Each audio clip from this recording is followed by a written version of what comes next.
basic model I work with. Very simple. Starts with customer understanding, understand the customer better than anybody else, turn that into the customer promise, and then what does that mean about what you do, product and service, and how you communicate. Very simple brand model. I'm just going to take you around the world a little bit on it. And it starts off at the top for me. Number one for me is customer understanding is about customer insights and what I call soft insights, not data. It used to be that what people did was spend loads and loads of time and effort on collecting information about customers. Statistics, they're ABC ones, they live in South Manchester, they've got this criteria or whatever. And in P&G, that was fantastic. Gave you a great competitive edge. During the 1970s, we were better than anybody else because we had better customer data. By the time you get into the computer revolution and everybody with a PC on their desk and market research companies existing, suddenly everybody's got as much information as everybody else. So it's not an edge anymore. So to get a real edge, you had to get what we called soft insights. Find out something about the customer's world that nobody else has spotted yet. Either your competitors haven't spotted or you just haven't spotted. And every example I'm going to show you of a turnaround came from a soft customer insight. It didn't come from having a bunch of data and research. It came from spending time to understand the customer's world. I'll give you an example of it. I guess the best example I've got probably is Sainsbury's Bank. 3 years old. Doing okay, about break even. Run by the bankers.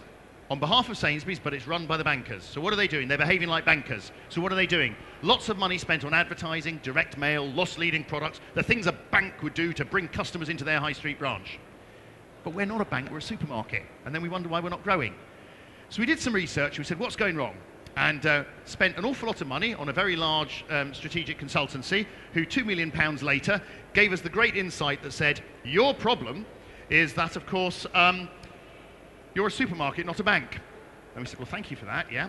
That's worth nearly the 2 million. Now tell us what we do about it. And they said, well, you've got to market to people inside the supermarket, because once a week they're going to walk in your store. So don't spend this money on advertising direct mail. Get them when they come in the store.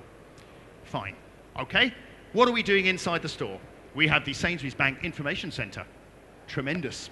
When was the last time you visited the information centre at your local supermarket? Yeah, never? No, nobody visited that either. Why? Because again, that would be wonderful in a bank branch, but in a supermarket, when you've got all the colours and the vegetables overflowing and all the products all trying to say, buy me, and we're stuck in a corner with that. No wonder nobody's buying anything. And on top of which, we've got really complicated products. So what we said was, look, we need a better customer insight. And the customer insight was this. What mood are people when they walk into Sainsbury's? It's not the fact that they come in once a week, it's what mood they're in.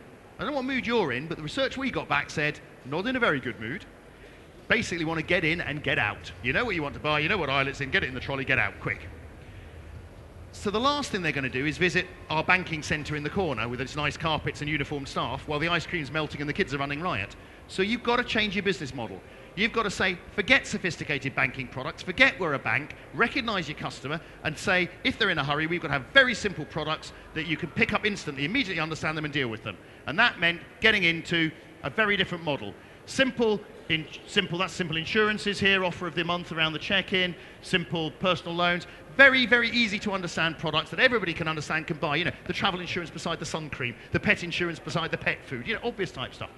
Get the impact, simple products, get them around the store. What happens? I'll tell you what happens. You suddenly grow from £2.6 million profit. By the time you're in 50 stores, 50 stores, just only 50 stores with the new model, you're now earning £23 million profit a year later.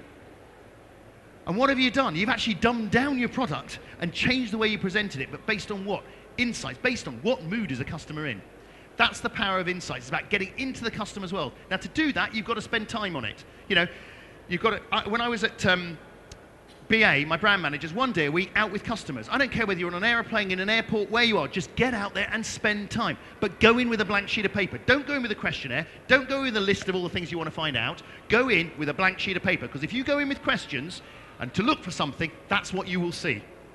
That's what you'll find out, because you went in looking for it.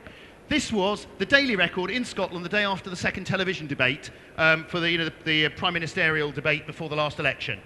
Clearly, if you're a Daily Record reader, what do you conclude if you missed the TV debate? That David Cameron clearly had a terrible night. Cameron's terribly flop #2. That's the conclusion this journalist came to after watching the debate for his newspaper headline the following morning. However, if you were a Daily Express reader on exactly the same morning, what conclusion might you have come to from the previous night's debate?